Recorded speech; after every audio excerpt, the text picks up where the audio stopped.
Alright folks, I'm just like walking on the treadmill here. I'm making this very just very casual. I'm not gonna put in any work into this because I just don't have the time to produce this video the way I would like to produce it. So, so this is what's been going on. We had Batman v Superman come out, and it was an alright hit. It didn't hit $1 billion, which it should have worldwide. Which is unfortunate for Warner Brothers because this was like their second big step into their cinematic universe, and it was a misstep ultimately. As far as like the finances go, as far as like the actual film goes, the theatrical cut was MEH, meh. That's the best I can give it. But the ultimate cut, which was Zack Snyder's original like 3-hour-ish cut that the studio, I guess, had him cut down to 2.5 hours, is actually decent. So it actually flows really nicely. The story is not like choppy the way the theatrical cut was. Like, it actually feels like a cohesive story. So for me, that worked. And so I walked away from Batman v Superman, the ultimate cut, thinking, okay, like, they're heading in a decent direction. But of course there were some problems with that movie, and I'll get into that. And of course everybody was all excited about Suicide Squad, and so was I. Like, I was like, alright, like, you know, this could be, like, the one, you know, like, the one that really, like, hits. Where, like, everybody's just like, yes, DCEU, DC Extended Universe, I think is what they're calling it, even though it's weird, because, like, all their universes are extended, but this is the cinematic universe, so it should be, like, DCCU, but whatever, it's all good, whatever they want to call it. They want to differentiate themselves from Marvel. Unfortunately, they want to differentiate themselves from Marvel, like, too much. Like, they think, I don't know. This is what happened, okay? This is what I, in my mind, pretty much am convinced is what happened. Warner Brothers, they have a very successful trilogy of Batman movies, right? By Christopher Nolan. Very serious tone, like, barely any jokes. It's all very serious, and it works really well for Batman because Batman's a very serious character, you know, beyond his incarnation in, like, you know, the 60s television show and probably, like, early comics that I haven't read. Like, all his stories are pretty somber, and, like, he's always serious, and it's always dark, and that's always, like, an appealing aspect of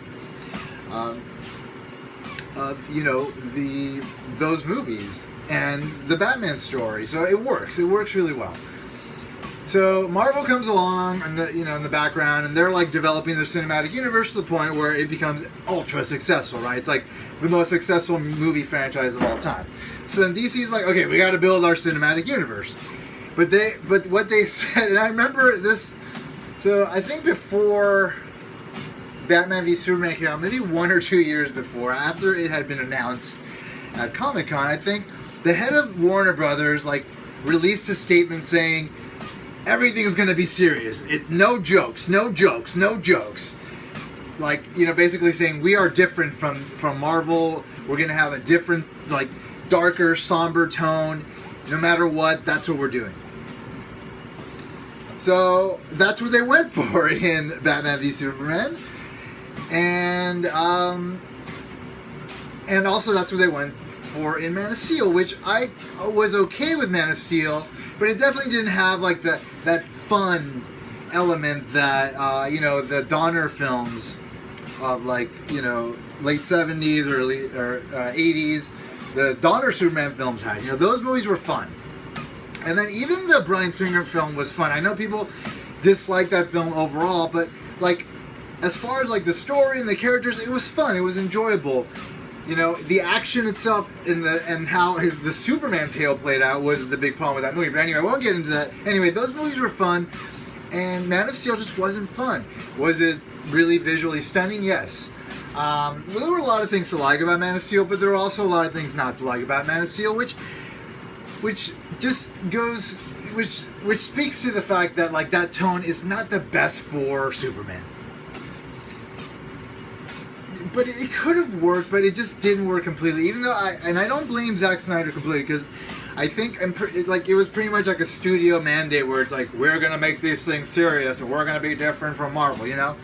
I mean, whatever. Like, if that's what they wanted to do, that's what Zack Snyder had to do, and so that's what he tried to do. All right, so here comes Batman v Superman. They do the same kind of thing, and and then they realize as soon as like the reviews come out and the box office comes out that it's a little bit too somber of a tone for the universe, and it's not really working too well. And you know they looked at at Captain America: Civil War, which was amazing. You know, and you look at that like that last 19-minute whatever sequence in the airport, which was like just like it was like a drug. It was like a cinematic drug. That those 19 minutes, like you got high on that, and it was great. They looked at all that and they thought, man, people are having a lot of fun with the Marvel universe, the Marvel Cinematic Universe, and that's maybe why it's so successful. So we're gonna do the same thing. We are going to start making our films fun. So in the background to all this, you've got like all these other films that they've planned that are in production, where they have scripts that have been written and whatever.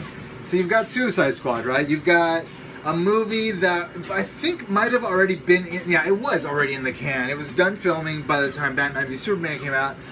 Studio heads panic and they're like, we've got to make this movie more fun. And David Ayer was probably hired to you know, create a movie that was the same tone as like Batman v Superman and Man of Steel. And that's the movie he wrote and that's the movie he made. And then the studio's like, we got to change it and make it fun.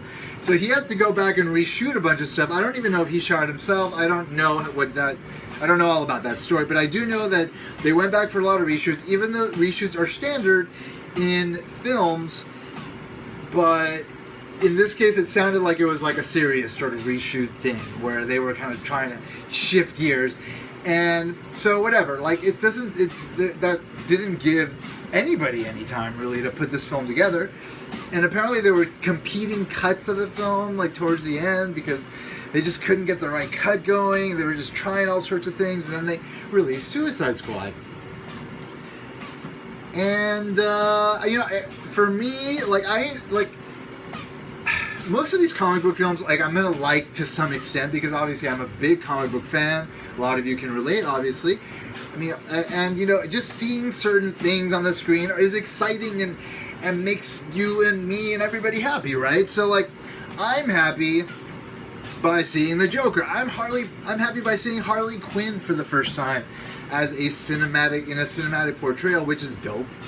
Which is something we haven't had before, which was like a great like next sort of chapter for the cinematic Joker, right? He's always been by himself. He's been played by different characters, and you know, a lot will say that Heath Ledger was like the pinnacle of that. And so, if you have a pinnacle of something, then like, you know, go a different direction. Then like try to create a new peak to try to surmount and like, you know, eventually conquer. So yeah, bring in Harley, awesome. The Joker and Harley stuff, great. Liked all the other characters. Amanda Waller especially, like she is a special thing, and it was just great. Her I forget the actress's name, but her portrayal was like so good. A lot of the characters were really well portrayed, but beyond that, like, yeah, I've heard anyway. I've heard people talk about how like the story itself is crap, and like I have to agree. Like the whole Enchantress thing, I just wasn't interested. It felt a little too like Ghostbusters for me, like Zool type of thing. I don't know. It was like a lot of. It just wasn't that interesting. Like I didn't really care about the story, but I did care about the characters. And that's just a testament to how rich and wonderful these characters are and how much people love them, which is why it was so front loaded this last weekend as far as like box office, and why it's probably going to have a severe drop and not have many legs in the box office, and ultimately, like, you know, be not the big success that DC wanted it to be. So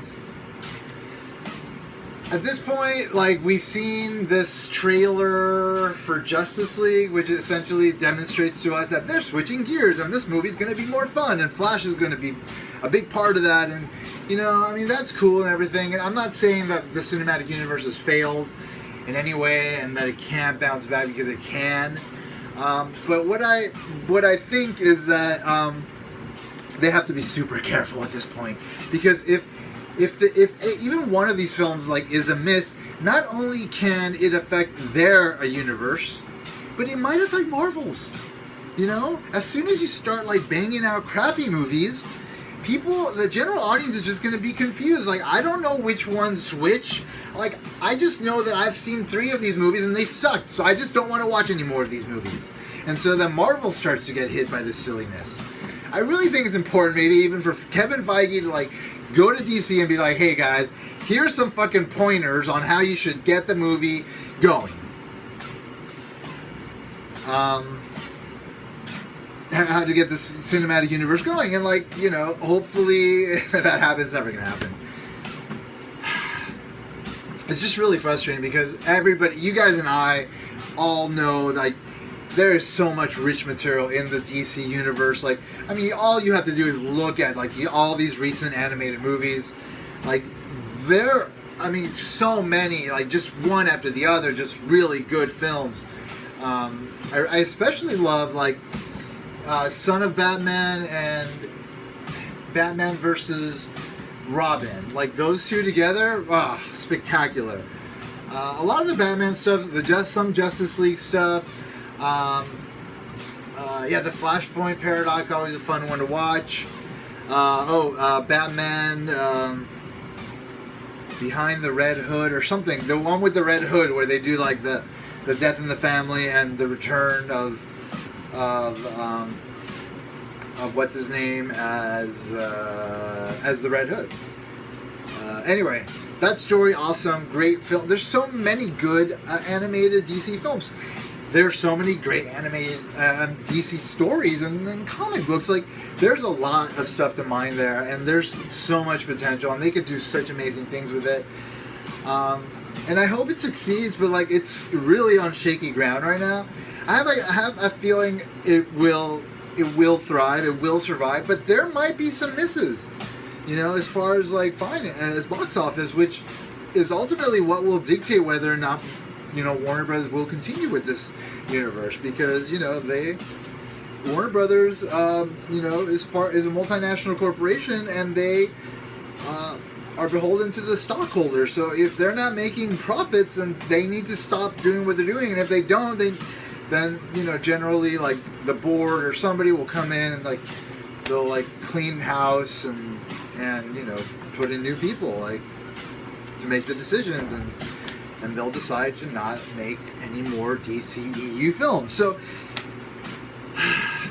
it's, for me, like, it's kind of scary. We have Wonder Woman coming up. Everybody's praising the trailer, but it's like I'm still a little bit shaky on Gal Gadot.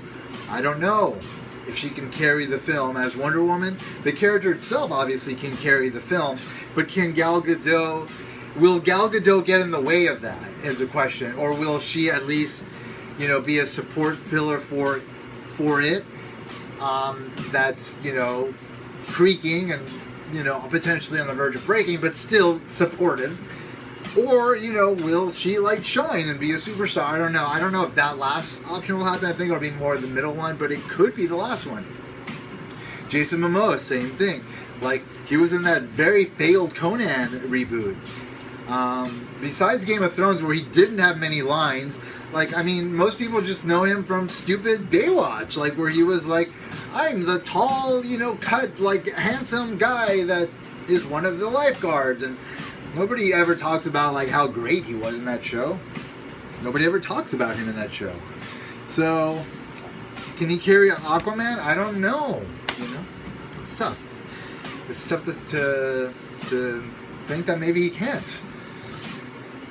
And, you know, whatever. I think Justice League, it will be good. I think Batman will be good. I think the Man of Steel 2 will be good.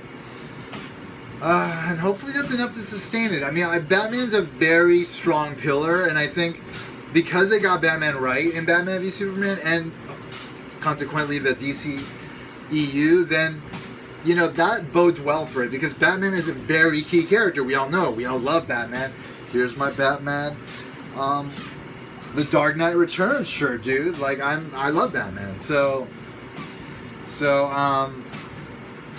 you know, it's like, it's possible that things could go well. I don't know. Going back to Batman v Superman, just really quick, like, if even with the ultimate cut, the thing that bothers me the absolute most about that movie is the portrayal of Doomsday. I think, well, I guess, and then by extension, the just this sort of shoehorning in of the Death of Superman storyline. The Death of Superman storyline is an important storyline. Like, it deserves like special treatment. It deserves its own film. You don't just shoehorn it into the end of another movie, which was kind of like what they did with Amazing Spider-Man 2, where they're just like, at the very end, like, oh, now the Green Goblin shows up and he's going to kill Gwen Stacy. And that's the death of Gwen Stacy, which is like one of the biggest events in Spider-Man canon. And they just like kind of like it was kind of like almost a side note, but it was definitely shoehorned into the end. Like, it wasn't the logical ending of that film. So based on the things that were happening. Yeah, so I felt like that's what they did with Batman v Superman, and this is my biggest pet peeve about that movie. I fucking hate the way he looks. It's horrible. He looks like a cave troll from fucking Lord of the Rings. This is Doomsday. He's got an iconic look. His look is amazing. People love the look of Doomsday. It's like, it's one of those characters that could have been a throwaway character, but no. You know, he was created to kill Superman, and he actually looked very cool. And like every incarnation that we've seen of him in different mediums, like in cartoons and different comic books, have always represented him properly, and it's always been really cool because he has this really interesting look about him. They just got it wrong in the movie. It's like, wait a minute, what are you doing? You have all the money in the world to create the best special effects you possibly can. Why would you not create the most stylistically accurate representation of Doomsday, an iconic Superman villain, in your DCEU? The first time we see him ever in the film. It's just in films at all. It's like, it's just like, why did you do that? Why? Even with the ultimate cut, that's the thing that bothers me the most about that movie. And so because it's like the end, it's like the climax, it's just like, to me, it's just like, it kind of ruins the movie for me. I mean, overall, I like the movie, but that is such a big hit, I think, to like the quality of the film, that it almost makes it bad for me. And I think that was my biggest problem just the entire time, even with the original cut. That was my biggest problem. But I mean, definitely there were a lot of problems with the original cut, but I mean, in the end, it's like Batman and Superman together in a movie. So I mean, no matter what, I was gonna like something about that movie. But nevertheless, and that, you know, it's just it makes you question, like, are they gonna get what's his name? Not Doomsday. From Apocalypse. Shoot, I don't know. The big villain in I can't remember his name. I'm drawing a blank. The big, like, Thanos-like villain that's going to go up against him either in Justice League or beyond that. You know, shoot, I can't remember his name. He was my favorite villain. He's my favorite Superman villain. Darkseid. S-E-I-D. Yeah, God, are they going to get him right? Because you have to get Darkseid right, because Darkseid is a very unique character. It's like, don't blow it. You could be amazing. But I feel like they're going to blow it. Like, just seeing what they did with Doomsday, I'm thinking they're going to fuck up Darkseid. And Darkseid's like pretty much the shit as far as villains go. So it would be fucked up for them to like represent him improperly. I think that might be one of the first final nails in the coffin of the DCEU if they get Darkseid wrong. So they better get Darkseid right.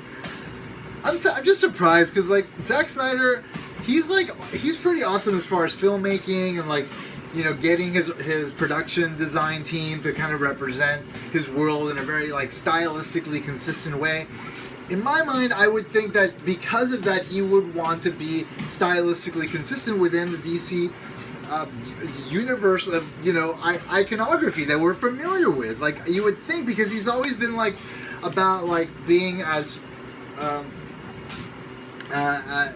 pure as possible in the representation of this the film via, you know, in reflection of the source material, like with Watchmen, where you got like, you know, actual panels and shots and like all sorts of like visual cues. And obviously this is the same thing with 300. In 300 he just like basically took the graphic novel and he brought it to life. And like, so you think that he would, when he being one of the key sort of hands in the way the DCEU goes, you would think that he would want to be as sort of like as pure as possible in the way he represents these iconic characters. And right now I'm like iffy on whether or not that's going to happen. Again, very worried about Darkseid, very worried about the whole thing. I'm sure a lot of people are kind of worried about this, people that are following this stuff, and it's unfortunate, you know. This is ultimately what it comes down to, and I'm pretty much convinced that this is what it is. Like, the reason why Marvel was able to be successful in what they did was because they started out as a comic book company that independently made Iron Man and the Incredible Hulk. Like, they were an independent company. So they didn't take the approach of a studio making films. They took the approach of a story house. Like, a house that has a huge, you know, canon of stories that tells stories within its canon of stories. It didn't matter that they were making movies, because in the way they approached it was the way they approached any like series of stories that are told within their Marvel universe in comics, which is what they've been doing forever. They just took everything they did from there and they just they kept doing the same thing, but they just happened to be, instead of like printing, you know, artwork on a page with text, like, you know, creating moving images and putting those together in sequences and ultimately a film. Like, that's what they did, and that's why it works. Because they're not thinking, oh, I've got, you know, 30 films I have to finance this year, and you know, I got to make a couple of dramas over here and some comedies and some romantic comedies over here, a couple of horror movies, some indies here. I gotta shuffle money around. You know, money needs to be over here, over there. Like, it's all about money. It's all about like managing resources for all sorts of films, and it's not about like, let's tell the right stories within this universe. Let's be consistent with everything we're doing. We need somebody to guide the ship, and you know, and it's just like the strategy is wrong. And I think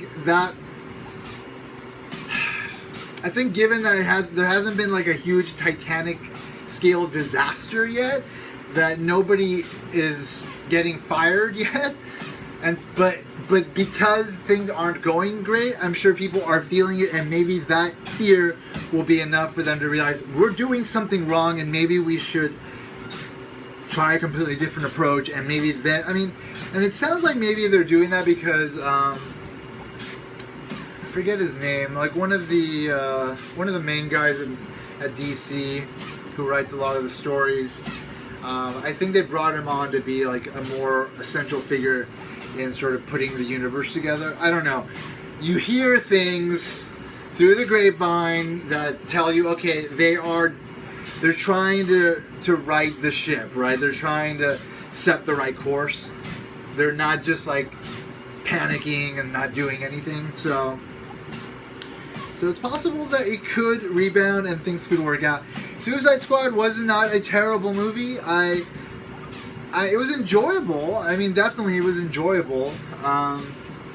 And I look forward to seeing these characters branch out into other films and seeing like new like permutations and combinations of these characters and within the universe and going different directions. And it's going to be interesting, potentially, if things don't fall apart. It could be very interesting. Things could be pretty cool within the DCEU still, but I'm worried, and that's that. Anyway, those are my thoughts on the DCEU, coming from Suicide Squad.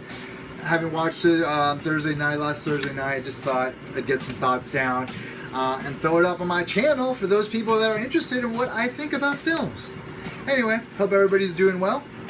And as always, if you have the option to put an X in the box, you should, because ain't nobody checking me, folks. Ain't nobody checking me.